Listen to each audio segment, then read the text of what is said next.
Class 12th वाले बच्चों, this is date 20 of November 2020 and what we will start is ray optics class 12th physics. We will start ray optics.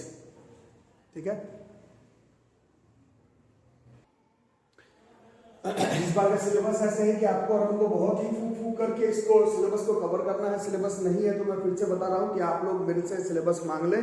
जो लोग बाहरी बच्चे जुड़े हुए हैं मेरे साथ वीडियो में, अपना सिलेबस देख करके एनालाइज करें, सिलेबस को देख करके इस साल के लिए टॉपिक को एनालाइज करें। वैसे तो सबको ही मालूम है कि ऑप्टिक्स में शुरुआत में रे ऑप्टिक्स, और रे ऑप्टिक्स क्लास 12th का हो, 10th का हो, 8th का हो, रिफ्लेक्शन ऑफ लाइट से स्टार्ट होता है। बट इस बार का जो आपका सिलेबस है बोर्ड्स का, और मोस्ट प्रोबेबली जेईई मेंस और नीट का भी होगा, उसमें अभी तक रिफ्लेक्शन ऑफ लाइट नहीं, कहता यह है कि रे ऑप्टिक्स हमारा रिफ्रैक्शन ऑफ लाइट से स्टार्ट होगा। तो जो बच्चे दूसरे बोर्ड वाले हैं उनको ये बात मैं बस बता दूं कि रिफ्लेक्शन ऑफ लाइट का 90% टॉपिक वैसे में भी 10th क्लास वाला ही था। तो आप लोग या तो अपने 10th के बुक से फटाफट रिवाइज कर लो, या फिर मेरे 10th के प्लेलिस्ट के वीडियो से एक बार ऊपर से रिफ्लेक्शन ऑफ लाइट देख लो। हम लोग class 12 physics optics, ray optics, refraction of light से स्टार्ट करेंगे। वैसे तो रिफ्रैक्शन ऑफ लाइट भी हम लोग 8th क्लास से पढ़ रहे हैं। ठीक है, तो सिलेबस को एक बार देख लेना, उसके बाद टॉपिक स्टार्ट करना। तो रिफ्रैक्शन ऑफ लाइट किसको कहते हैं? रिफ्रैक्शन ऑफ लाइट, लाइट का एक ऐसा फेनोमेना है जिसमें हम लोग लाइट को वेव कंसीडर करते हैं। वेव या पार्टिकल, इसके बारे में कभी और चर्चा करेंगे। अभी जो हमारा सिलेबस स्टार्ट हो रहा है that is refraction of light. Refraction of light कहता है कि लाइट जब किसी एक मीडियम से किसी दूसरे मीडियम में ट्रेवल करता है, मीडियम किसको कहते हैं? अब ये सब 12th में लिखने वाली बात नहीं है, बट ऑप्टिक्स में मीडियम हर उस पाथ को कहते हैं जहां से लाइट जो है वो ट्रेवल कर सकता है। तो लाइट जब एक मीडियम से दूसरे मीडियम की तरफ जाए, सिर्फ एक मीडियम से दूसरे मीडियम पर जाने पर भी बात नहीं बनेगी। ऐसा मीडियम होना चाहिए जहां पर लाइट का जो स्पीड है वो वेरिंग, लाइट का स्पीड अलग अलग होना चाहिए। जैसे कि रिकॉल करोगे, एयर में स्पीड ऑफ लाइट था 3 × 10⁸ मीटर पर सेकेंड, लिखना है तो नोट कर लेना। वाटर में speed of light was 2.25 × 10⁸ metre per second.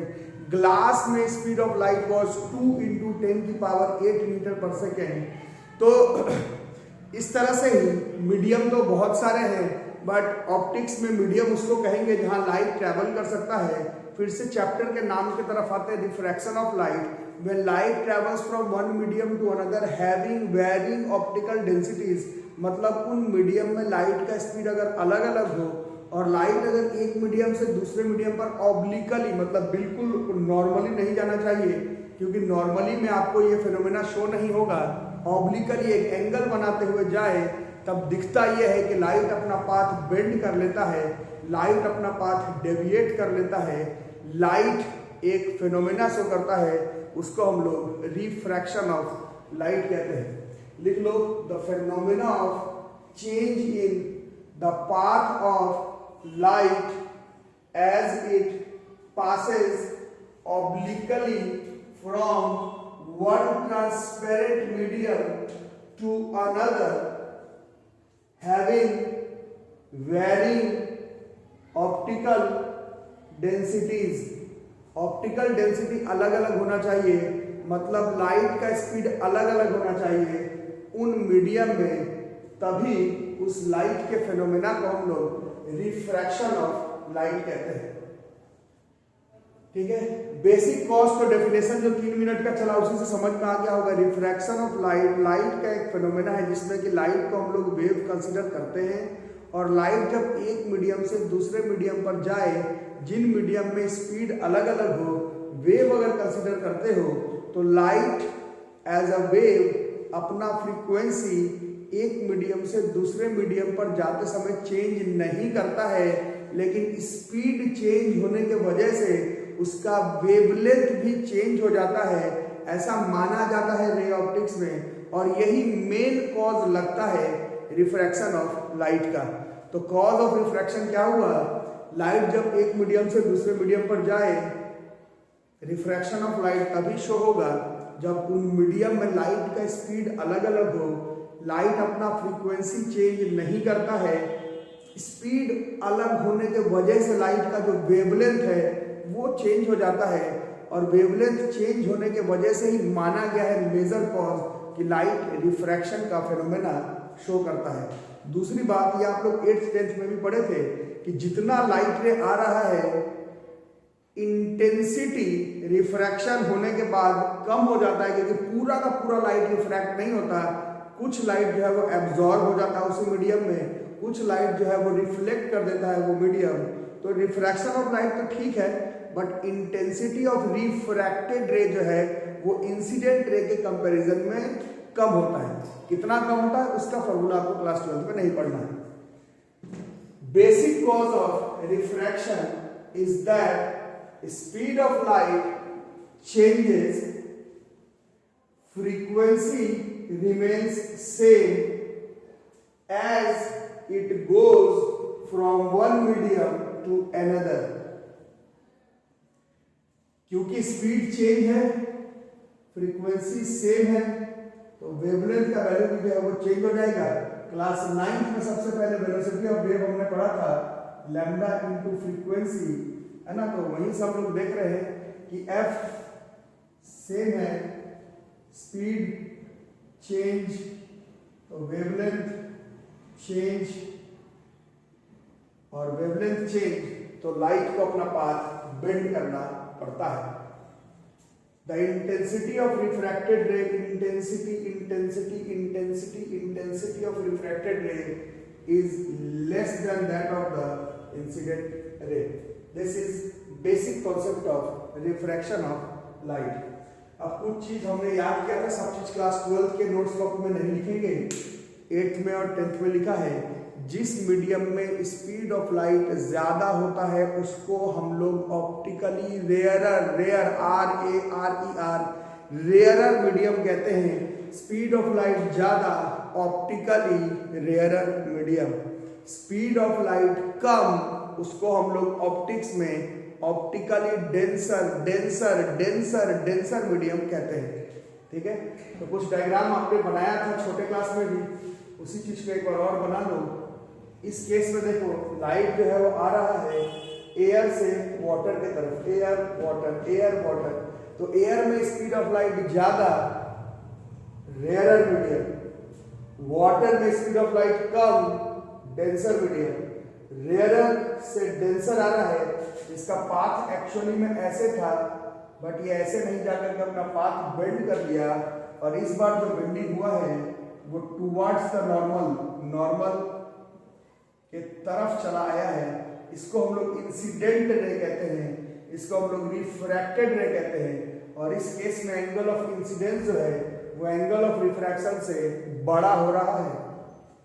उसी तरह से लाइट अगर ग्लास से निकलकर एयर, ग्लास से एयर, ग्लास से एयर, ग्लास से एयर, ग्लास से एयर, ग्लास से एयर की तरफ जाए, ग्लास में स्पीड ऑफ लाइट कम है, इस वजह से it is considered as optically denser medium. Air में स्पीड ऑफ लाइट ज्यादा है, this is optically rarer medium. Light अगर डेंसर से रेयरर, डेंसर से रेयरर, डेंसर से रेयरर, डेंसर से रेयरर, डेंसर से रेयरर है, तो भी वो अपना पाथ जो है वो बेंड कर लेगा। इस तरह से होना था, बट ये इधर नहीं होकर के उधर भाग गया। It bends, it deviates away from the normal। इस केस में एंगल ऑफ रिफ्रैक्शन जो है वो एंगल ऑफ इंसिडेंस से बड़ा होगा। when light travels from denser medium to rarer medium, or when light travels from rarer medium to denser medium, यहाँ पर एंगल ऑफ इंसिडेंस ज्यादा, light will bend towards the normal. The phenomena of change in the path of light as it passes obliquely from one transparent medium to another is called refraction of light।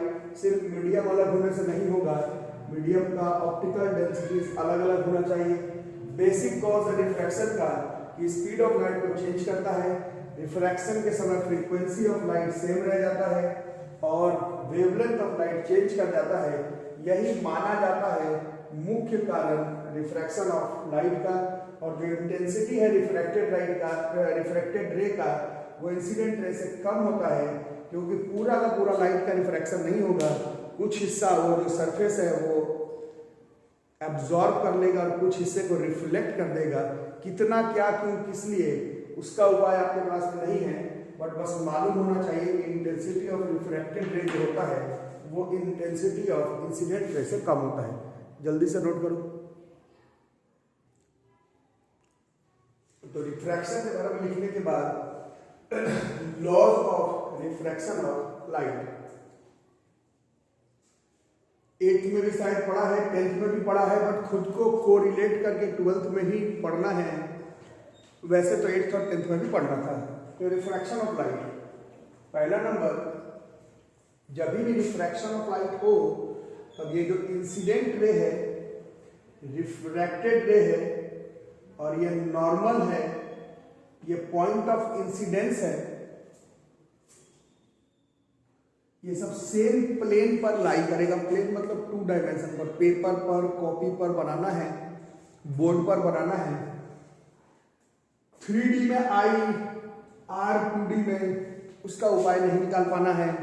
Incident ray, refracted रे, point of incidence, इसको आपको हमेशा एक plane पर consider करना है। यही पहला लॉ ऑफ रिफ्रैक्शन कहता है। दूसरा तो अभी थोड़ी देर पहले भी लिखा था, when light goes from one medium to another, the frequency of light does not changes. However, the velocity and the wavelength of light changes. तीसरा नंबर जो कि मैथमेटिकल सबसे इंपॉर्टेंट है, तो पिछले 12-13 मिनट से बोल रहे हैं लाइट आ रहा है, बेंड कर रहा है, आ रहा है, बेंड कर रहा है, आ रहा है, बेंड कर रहा है। Angle of incidence, angle of refraction, angle of incidence, angle of refraction. कितना है एंगल ऑफ रिफ्रैक्शन, कितना है एंगल ऑफ इंसिडेंस, कितना रखेंगे एंगल ऑफ इंसिडेंस को, तो बेंड तो होगा, बट कितना बेंड होगा उसको गवर्न करने के लिए हमें एक लॉ का जरूरत है। वही तीसरा लॉ है रिफ्रैक्शन का। रिफ्रैक्शन कहता है, रिफ्रैक्शन ऑफ लाइट का तीसरा लॉ कहता है कि जब भी होगा रिफ्रैक्शन, जब भी होगा रिफ्रैक्शन, जब भी होगा रिफ्रैक्शन, तो for a pair of media, जैसे लाइट अगर इसमें से ए मीडियम से आ रहा है और बी मीडियम पर जा रहा है, इस पेयर ऑफ मीडिया के लिए sine I by sine R का वैल्यू जो है वो कांस्टेंट रह जाएगा। मतलब अगर आप आई का वैल्यू को चेंज करेंगे तो आर का वैल्यू चेंज करेगा। कितना चेंज करेगा उसके लिए हमें तीसरे लॉ ऑफ रिफ्रैक्शन की जरूरत पड़ेगी, जो कि कहता है Snell's law. Snell's law, Snell's law ही है तीसरा लॉ ऑफ रिफ्रैक्शन का। The ratio of the sine of the angle of incidence to the sine of the angle of refraction is constant. यही वैल्यू कांस्टेंट रहेगा for the pair of 2 medias. जैसे कि इस diagram में कभी भी तीसरा लॉ इंटरफेस पर लगाना है जहां पर लाइट रिफ्रैक्ट कर रहा हो।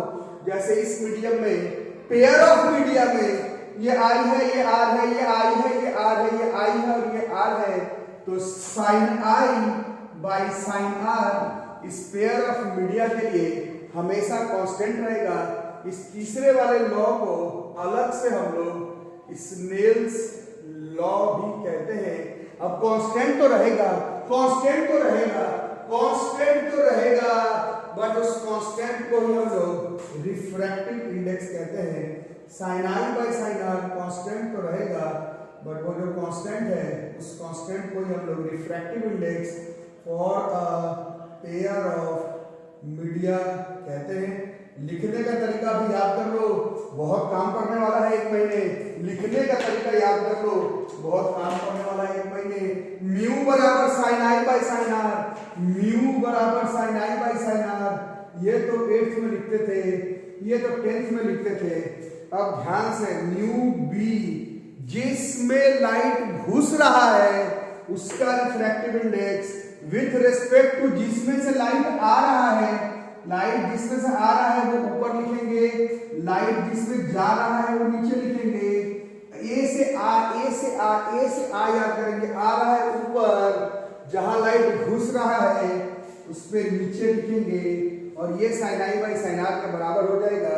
और ये जो कांस्टेंट है भैया, इस कांस्टेंट को हम लोग रिफ्रैक्टिव इंडेक्स कहते हैं। और ये पेयर ऑफ मीडिया के लिए फिक्स आएगा। जैसे एयर वाटर का फिक्स है, वाटर ग्लास का फिक्स है, ग्लास का फिक्स नहीं है, एयर ग्लास का फिक्स है, वाटर ग्लास का फिक्स है, ग्लास एयर का फिक्स है, एयर वाटर का फिक्स है, वाटर एयर का फिक्स है, एयर डायमंड का फिक्स है, for a pair of media ये रिफ्रैक्टिव इंडेक्स फिक्स है। These are our 3 laws of refraction. पहले लिख लो फिर अप्लाई करेंगे। अब थोड़ी सी बातें रिफ्रैक्टिव इंडेक्स के बारे में। तो रिफ्रैक्टिव इंडेक्स अभी आपने देखा, स्नेल्स लॉ से इंट्रोडक्शन हो गया इस शब्द का। Refractive index actually for a pair of media, speed of light हम लोग देखते हैं वैक्यूम में कितना है और स्पीड ऑफ लाइट उस मीडियम में देखते हैं कितना है, और उसके रेशियो को ही रिफ्रैक्टिव इंडेक्स कहते हैं। और ये जो रेशियो है वो इस स्नेल्स लॉ के साथ कनेक्ट हो जाता है, यही ऑप्टिक्स है, ठीक है। Refractive index is speed of light in vacuum by speed of light in that medium. Refractive index mu बराबर c बाय b, यही रिफ्रैक्टिव इंडेक्स है। c is speed of light in air divided by speed of light in that medium. For example, air का refractive index 1 है। Water का refractive index अगर निकालना हो तो पहले velocity of light in vacuum रखो 3 × 10⁸ मीटर पर सेकेंड, और नीचे रखो velocity of light in water. Water में लाइट का स्पीड होता है 2.25 × 10⁸ मीटर पर सेकेंड। ये कट जाएगा और रिफ्रैक्टिव इंडेक्स 4/3 आ जाएगा।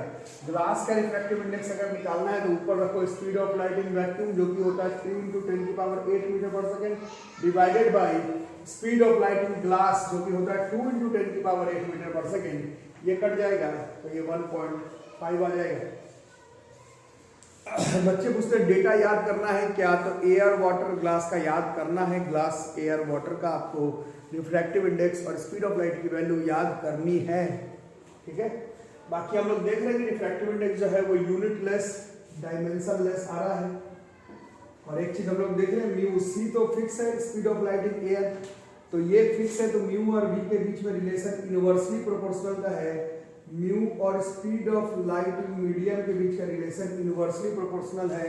इसका मतलब है किसी मीडियम का रिफ्रैक्टिव इंडेक्स ज्यादा तो इसमें स्पीड ऑफ लाइट क्या हो जाएगा, कम हो जाएगा। जिस मीडियम में स्पीड ऑफ लाइट जितना कम, अभी थोड़ा देर पहले बताया गया था, उसी को हम लोग ऑप्टिकली डेंसर मीडियम कहते हैं। रिफ्रैक्टिव इंडेक्स ज्यादा, ऑप्टिकली डेंसर मीडियम। जिस मीडियम में ये रिफ्रैक्टिव इंडेक्स कम, उस मीडियम में स्पीड ऑफ लाइट ज्यादा, और जिस मीडियम में स्पीड ऑफ लाइट ज्यादा उसी को हम लोग ऑप्टिक्स में ऑप्टिकली रेयरर मीडियम कहते हैं। तो फॉर्मूला तो समझ ही गए, अब एक बार डिस्कशन कर लें।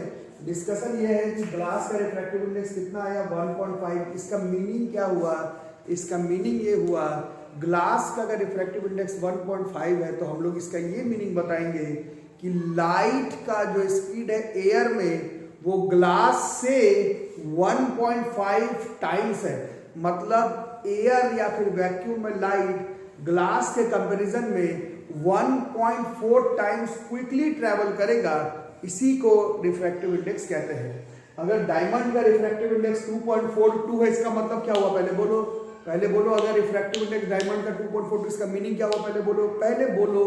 इसका मतलब यह है कि डायमंड से अगर कंपेयर किया जाए तो लाइट का स्पीड एयर में डायमंड के कंपैरिजन में 2.42 टाइम्स क्विकर है, तेज चलेगा। डायमंड का रिफ्रैक्टिव इंडेक्स ज्यादा तो उसमें स्पीड ऑफ लाइट कम। कितना कम, तो एयर में डायमंड के कंपैरिजन में लाइट 2.42 टाइम्स क्विकली ट्रैवल करेगा। रिफ्रैक्टिव इंडेक्स का फिजिकल मीनिंग यही है। ग्लास का refractive index 1.5, it means that light will travel 1.4 times of speed of light of glass in vacuum. Vacuum में ग्लास के कंपैरिजन से 1.5 गुना तेजी से चलेगा। डायमंड का रिफ्रैक्टिव इंडेक्स 2.42 है। इससे डायमंड के बारे में कुछ नहीं, इससे हमें यह मालूम चलेगा कि एयर में जो लाइट का स्पीड है वो डायमंड के कंपैरिजन में 2.42 टाइम्स क्विकर है। ये फिजिकल मीनिंग है रिफ्रैक्टिव इंडेक्स का। फटाफट नोट कर लो। नेक्स्ट टॉपिक है principle of reversibility of light. Very very important topic है, सारा ही टॉपिक इंपॉर्टेंट है। ये तो यहाँ पर मैंने देखा है बहुत सारे टीचर्स इस टॉपिक को पढ़ाते ही नहीं है, फिर भी ऑप्टिक्स पता नहीं कैसे कंप्लीट कर लेते हैं। पूरा चैप्टर जो है वो principle of reversibility of light से लिंक्ड है। डेफिनेशन कुछ खास नहीं है। डेफिनेशन कहता है लाइट अगर एक मीडियम से दूसरे मीडियम पर आया, वैरिंग ऑप्टिकल डेंसिटी हुआ, तो लाइट अपना पाथ जो है वो बेंड कर लेगा। ये पिछले 20 मिनट से हम लोग पढ़ रहे हैं। Principle of reversibility of light कहता है कि जहां से भी लाइट बेंड कर रहा है, अगर आप ठीक से एंगल सेट करके मिरर का इस्तेमाल करके लाइट को अगर बिल्कुल नॉर्मली रिफ्लेक्ट बैक करवाओगे, तो लाइट को तुम अगर 50 बार या 100 बार रिफ्लेक्शन करवाए हो, तो लाइट अपना पाथ दोबारा से रिट्रेस कर सकता है, बशर्ते रिफ्लेक्शन ठीक से किया गया हो। इसी को हम लोग principle of reversibility of light कहते हैं। हमें इसके डेफिनेशन तो एक कॉमन सेंस है, डेफिनेशन से ज्यादा एक फैक्ट, एक मैथमेटिकल कैलकुलेशन का जरूरत पड़ेगा। इसमें फैक्ट देखो क्या क्या है। पहले केस 1 में जब लाइट ट्रैवल कर रहा था एक मीडियम से दूसरे मीडियम पर, तो एट इंटरफेस XY, इसमें अगर रिफ्रैक्टिव इंडेक्स लगाओगे, स्नेल्स लॉ लगाओगे, अभी समझाया था, अब इसको ठीक से अप्लाई करना सीखो। किसका निकलेगा? जिसमें लाइट घुस रहा है, जिसमें लाइट घुस रहा है, जिसमें लाइट घुस रहा है। तो B का निकल रहा है with respect to A, and this is from sine I by sine R। और आफ्टर रिफ्लेक्शन ऑफ लाइट, मान लो लाइट का रिफ्लेक्शन करवा दिया, मेन टॉपिक है रिफ्लेक्शन ऑफ लाइट करवा दिया, और फिर से पहुंच गए एट इंटरफेस XY पर ही मान लो दोबारा पहुंच गए, तब फिर से एक बार स्नेल्स लॉ, फिर से एक बार रिफ्रैक्टिव इंडेक्स निकालेंगे, फिर से एक बार रिफ्रैक्टिव इंडेक्स निकालेंगे, फिर से एक बार रिफ्रैक्टिव इंडेक्स निकालेंगे। तो अब लाइट यहां से जा रहा है और इधर निकल जा रहा है। तो क्या बताया था? जिसमें निकला वो नीचे लिखेंगे। इस बार ये A का निकल जाएगा विथ रिस्पेक्ट टू B, और ये sine R by sine I हो जाएगा। ठीक है ना? A पर I, A पर I, A पर I, B पर R, B पर R, B पर R। ठीक है? इन दोनों इक्वेशन को अगर मल्टीप्लाई कर दें, क्वेश्चन 1 इंटू क्वेश्चन नंबर 2, तो हमें पता चलेगा कि mu B A into mu A B, इसकी वैल्यू 1 है, ये दोनों कट जाएगा, और यहाँ से हमारा बहुत काम का बात हो जाएगा। Mu A B this is 1 by mu B A. Major topic है, मेजर टॉपिक है। अगर आपको रिफ्लेक्टिव इंडेक्स ए का बी के रिस्पेक्ट में मालूम हो, ए का बी के रिस्पेक्ट में मालूम हो, ए का बी के रिस्पेक्ट में मालूम हो, और आपको ऐसा लग रहा हो कि इस क्वेश्चन में मेरा रिफ्रैक्टिव इंडेक्स बी का ए के रिस्पेक्ट में निकालना है, बी का ए के रिस्पेक्ट में निकालना है, बी का ए के रिस्पेक्ट में निकालना है, तो कुछ नहीं, केवल रेसिप्रोकल कर देंगे। Principle of reversibility of light का डेफिनेशन तो एक तरफ है, बट ये जो फैक्ट निकल करके आ रहा है, ये जो फैक्ट निकल के आ रहा है, ये इस चैप्टर का कनेक्टिव है। इसी से ये जो पूरा चैप्टर है, इसी से ये पूरा चैप्टर करेक्ट होगा। इसको आप लोग ध्यान से जान लेंगे। Principle of reversibility of light. Syllabus नहीं है तो पहले मेरे से सिलेबस ले लो, सिलेबस नहीं है तो पहले सिलेबस ले लो, सिलेबस नहीं है तो पहले सिलेबस ले लो, क्योंकि फिर बाद में गलिया करके फायदा नहीं होगा। सिलेबस नहीं है तो पहले सिलेबस ले लो। एक बार मैं पढ़ भी देता हूँ, सिलेबस नहीं है तो सिलेबस मेरे से ले लो। आपका जो सिलेबस गिरा है, आपका जो सिलेबस गिरा है क्लास 12th में रे ऑप्टिक्स जहाँ से स्टार्ट होता है, उसमें हमें पढ़ना पहला रिफ्रैक्शन ऑफ लाइट, बस इसके बाद सीधा है टोटल इंटरनल रिफ्लेक्शन, मतलब सीधा इसके बाद टोटल इंटरनल रिफ्लेक्शन में भाग जाएंगे। तो इसीलिए आप लोग थोड़ा सा ध्यान से इन सब टॉपिक्स को पढ़ो। सिलेबस नहीं है, सिलेबस नहीं है, सिलेबस नहीं है तो पहले मेरे से सिलेबस ले लो, पहले सिलेबस लो, फिर आगे की बात करो। और एक चीज और थी, स्टडी मेंबर में काला काला करके, काला काला करके, काला काला करके लिख लोगे, थिंग्स थिंग टू रिमेंबर। तो करना ये है, कभी भी आपको रिफ्रैक्टिव इंडेक्स मान लो C का विथ रिस्पेक्ट टू B निकालना है। अभी तक जो भी आप बात कर रहे हैं उसमें refractive index with respect to air निकल रहा है। अगर आपको लग रहा है जैसे refractive index water with respect to air, glass with respect to air. But अगर refractive index of glass with respect to water अगर निकालना हो, समझ में आ रहा है क्या बोल रहा हूँ? ग्लास विथ एयर वैल्यू पता है, वाटर विथ एयर वैल्यू पता है, डायमंड विथ एयर वैल्यू पता है।